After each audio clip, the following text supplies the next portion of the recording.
We want to take you to Nyanza, Kisumu specifically, where the Nyanza International Investment Conference is ongoing. Edward Kabasa is on that bit to just give us the latest on the discussions that have been happening during that particular conference. Kabasa, take it away.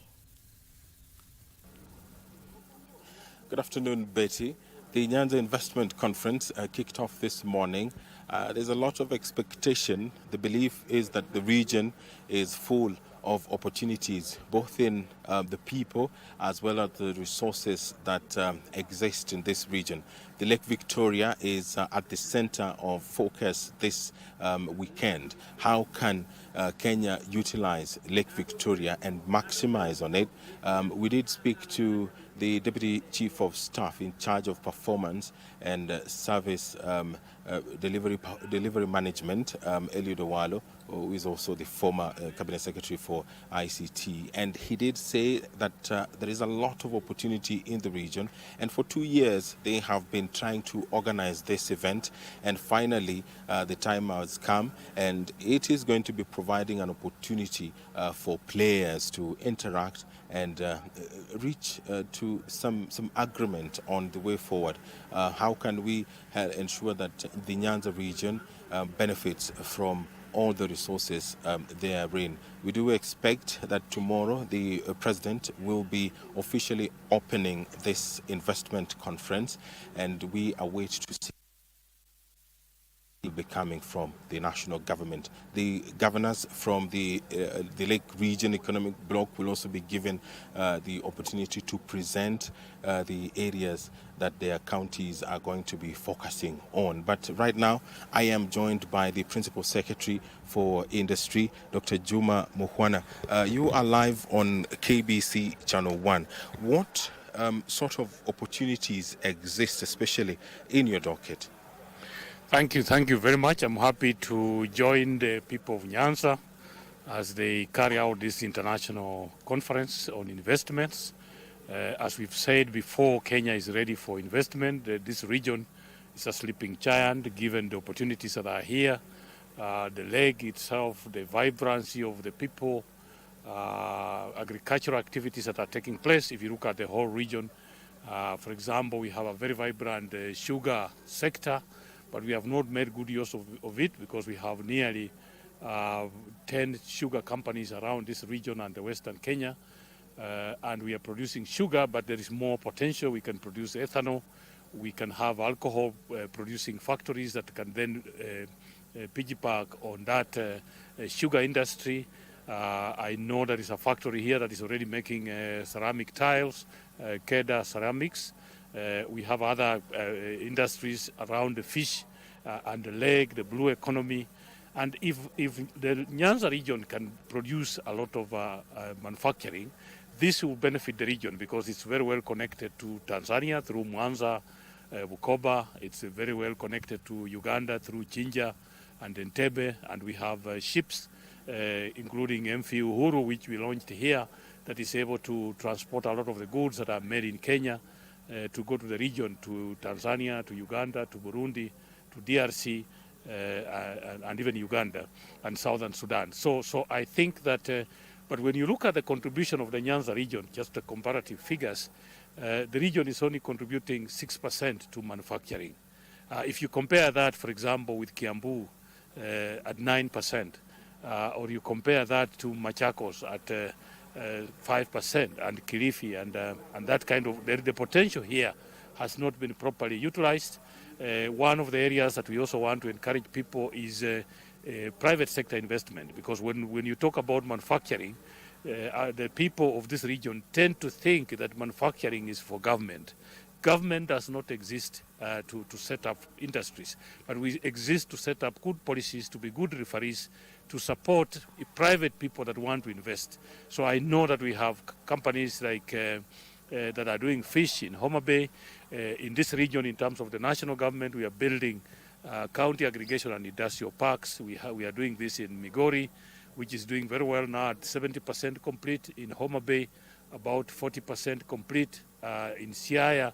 And when this is finished, what we want to encourage is small-scale people to come up and invest in industries that will take advantage of the crops that we are growing here, sugarcane, maize, fish, and such like products, so that we can actually employ more people. So mine is to say this is an investment forum. We want to encourage the people of Nyanza to think manufacturing, because manufacturing is where we create employment for young people.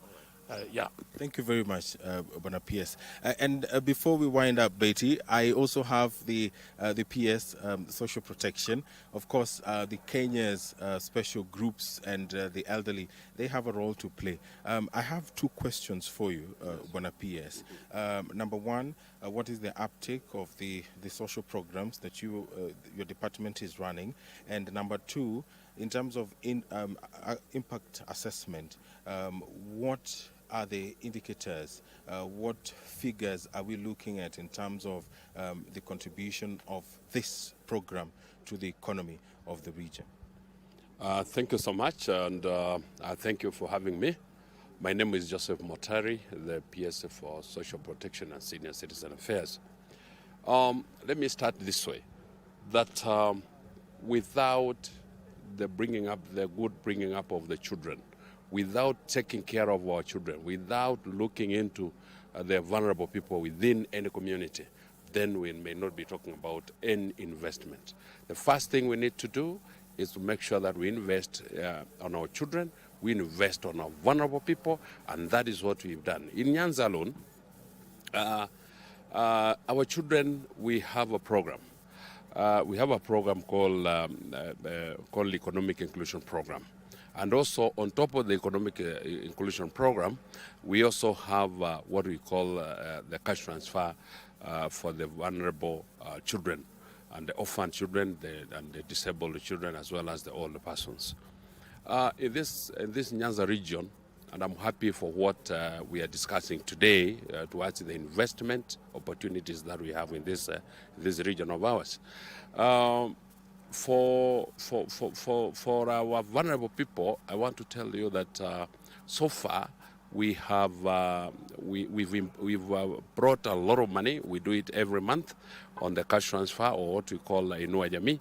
And for this region alone, we have we pump in over $1 billion every month to the vulnerable populations of this region. So to be precise, we pump here 546 million Kenya shillings to the people of this region. So what we are doing here is that we want to see, can it bring some impact? And the kind of impact that we are bringing in is, look at the life expectancy of this region now. Other than the food that is available, we pump in this money to make sure that it changes the life expectancy of these people. And you look at it, 2023, we had our life expectancy for here was 61 years. Now the life expectancy for this region is 65, simply because we have pumped a lot of money for this, at least for the vulnerable populations, to be okay and have a good living, and also get the drugs for their upkeep of every day. On this M-Pesa thing, let me talk about the M-Pesa, what we are doing, how we transact this money. In less than a minute, yes. We now have changed the program from banks, people going to the banks to get the cash transfer, and then we are moving these funds to M-Pesa. And now we want to make sure that the cash transfer is all the people can get the money within the village where the M-Pesa are. So from this day, today to be precise, we are dispersing our money towards the M-Pesa agents. I thank you. Thank you very much. Thank you very much. That was the Principal Secretary in charge of the social protection, Joseph Motari.